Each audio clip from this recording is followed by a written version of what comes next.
So as Matric learners reflect on their final results, there are several factors to consider when deciding on the next step. Some may not have achieved a bachelor pass, which means they cannot be accepted at university, and others have not accepted due to limited space. Let's look at what high school leavers can do outside of the university system. We're joined by Professor Matseleng Allais, Research Chair of Skills Development Center for Research, Education and Labor at Wits University.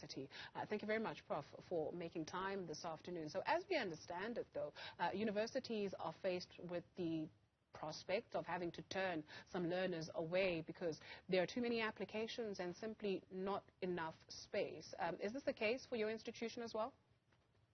I don't know what the latest details are in terms of applications and spaces at Wits, but yes, that is usually the case. We usually have far more applications than we have spaces. And for those who will not be able to make it onto university, what other options are available for you?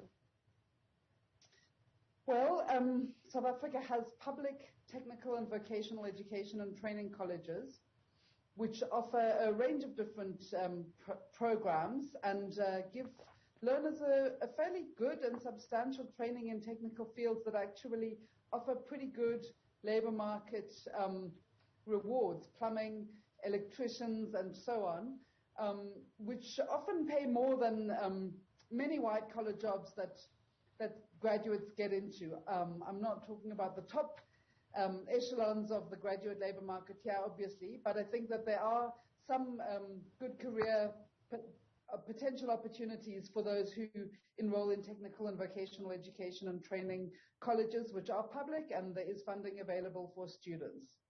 What should you consider, right, when you are looking at what it is that you want to pursue, especially in the long term, right? So you'll find somebody that says, well, I want to be a journalist, and a family member will say, well, what do journalists do? You won't be earning nearly enough. Why don't you look at accountancy, for instance?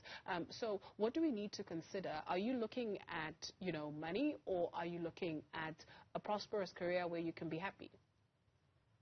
Yeah, I mean, it would be, ideally you're looking at both, and it's always tricky to find the balance. Unfortunately, in our country where we are, have a real crisis of unemployment, and particularly of youth unemployment, neither of those options are the reality for many young people. And unfortunately, we don't have work options, and many people are looking for further learning opportunities to try and get into those jobs which do exist. So, for those fortunate enough to be in the decision of to be in a position of taking those kinds of decisions, the ideal is something that you do enjoy and find fulfilling, and hopefully can also pay the bills. There is an enormous amount of research which says that once you can survive, more money doesn't make you happier, but most people in this country are not reaching the level of earning enough income to have that baseline of what people need to meet their needs. And I think, the real crisis in our country is not one of education, but one of the structural crisis of the economy and the labor market that really urgently needs addressing if we are going to be able to create opportunities for young people to access meaningful, satisfying and rewarding careers, which is really such an important part of people's lives. Never mind the money that people desperately need for themselves and their families. And that's just the point, right? You speak of not having work options in this country. You speak of how this country is set up, in terms of exclusion of some sectors of the population. Then you have graduates who are unemployed. We see them at traffic lights, in their full gear with boards there. That we are still having this conversation today tells us what? You say we don't have an education crisis. How then do we move forward? Yeah, I mean, I wouldn't say that we don't have problems in our education system. We have many. But I do think that we won't solve the problems of youth unemployment through educational solutions alone. I do think that graduate unemployment is overstated. It is certainly a feature of many countries, many African countries, but in South Africa, particularly before COVID, it was not a crisis. We will see an uptick in graduate unemployment post-COVID with unemployment in general. But really the people who are most likely to be, the people who are least likely to be unemployed amongst the group of young people are graduates. The real challenges for the rest of young people, and as I said, the labor market opportunities are very limited, but there are various initiatives that are being put in place to try and link young people with work opportunities as well as with other learning opportunities outside of the university system, with vocational education colleges, with learnerships and apprenticeships where learners can work and learn at the same time. On June 16 last year, for example, the presidency launched a system called the Pathwork Management Network, and there's an app which is free to download. It's zero rated for data. It works on any phone, the sayouth.mobi, and that is an attempt to try and link young people with further learning or work opportunities, because there's a lot of research which says that what young people lack as much as skills or more than skills is networks. So this is an initiative to try and help people get networked into work opportunities where they don't necessarily know what's happening with employers. Employers are struggling to find the right people. There are about 2 million users already on the system. It's not at all going to solve the problems of most young people, but it's out there, and I would encourage people to try and get on it, and it hopefully will help some young people get connected with work opportunities, further learning opportunities that will increase their labor market prospects in what we all know is a very, very bleak environment.